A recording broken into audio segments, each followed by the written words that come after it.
A da, ponovno je to doba godine, dolaze nam praznici, vrijeme darivanja, malo odmora od života, svega, posla, malo fokusiranje na sebe i svoju familiju, dok su recimo kobase na adventu preskupe, dok Njemci otkazuju razne božićne festivale, sajmove, Francuzi čak otkazuju i novu godinu, totalno su se predali zbog islama, islamista i raznih terorističkih prijetnji. Možda je zapravo dobro vrijeme ostati doma i pogledati neke jako dobre blagdanske filmove. Da ne duljim previše, hajmo se mi fino baciti na listu mojih najboljih blagdanskih filmova. Napišite u komentarima da li se slažete s menom, jesu to stvarno najbolji blagdanski filmovi ili koji su vaši najbolji blagdanski filmovi. Pa, krenimo. Prvi na ovoj listi bi bio Krampus. On je relativno nov film na ovoj listi i horror komedija iz 2015. godine, a vjerujem da se većina nas sjeća roditelja koji su nas plašili Krampusom, ako ne budemo dobri, dobit ćemo šibu i tak neka sranja. No to je sve bilo za Svetog Nikolu, to je tamo 5. ili 6.12. Ovaj Krampus se vrti više oko Božića i klince koji hejta svoju familiju pa slučajno pozove Krampusa i onda kreću sranja. Prilično maštovita ubojstva članova uže i šire familije s jednim twistom na kraju čine ovaj film sasvim solidnom, ajmo reći, horror komedijom. Dijelom smiješan, dijelom brutalan horror sa solidnom glumačkom ekipom tipa Toni Collette koju znate iz novijeg Netflixovog bullshita zvanog Wayward, i ostavljam tu negdje gore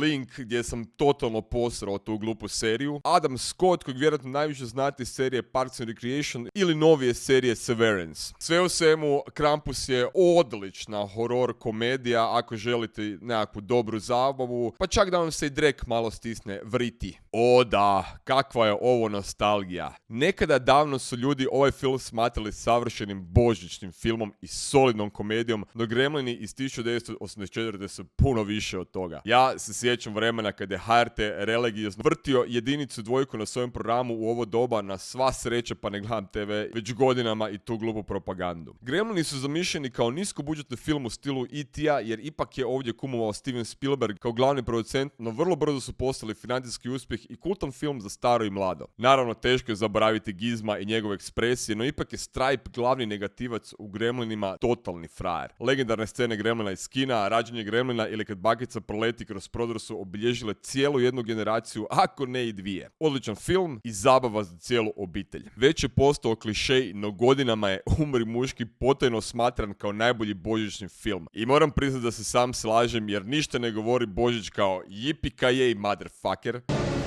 Yippee-ki-yay, motherfucker.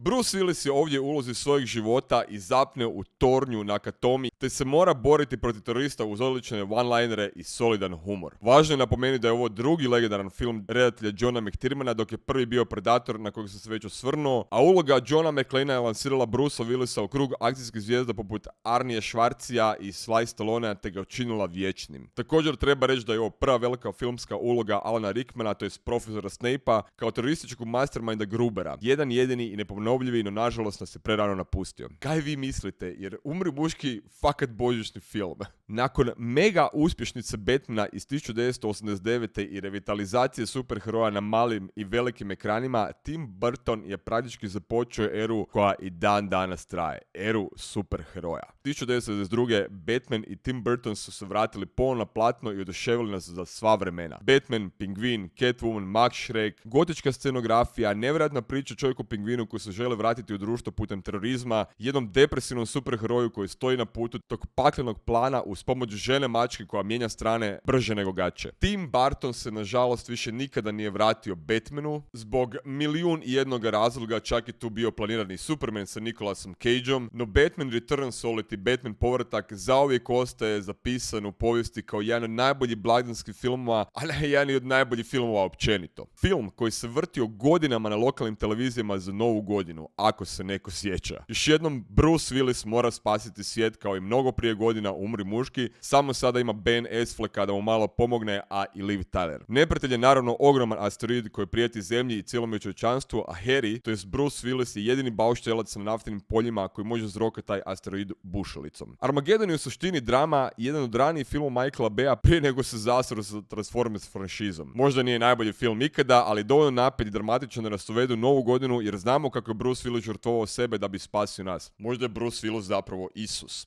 Ko će ti ga znati? ako ništa drugo, dobili smo jedan od najiritantnijih i najizlizanijih hitova Aerosmitha, I don't wanna miss a thing. Ko ne zna tu pjesmu, ne živi na ovoj zemlji. Film je bio masivan uspjeh i lansirao je mnoge karijere, te i dan danas stoji kao jedan od boljih blagdanskih filmova i uvod u novu godinu. To je to od mene za ovaj video. Hvala vam lijepa na vašoj pažnji ako ste došli ovoliko daleko i molim vas, stvarno, nabrojite koji su vaši najbolji blagdanski filmovi, jer ipak dolazi to doba godine. Vidimo se u sljedećem videu. Bok!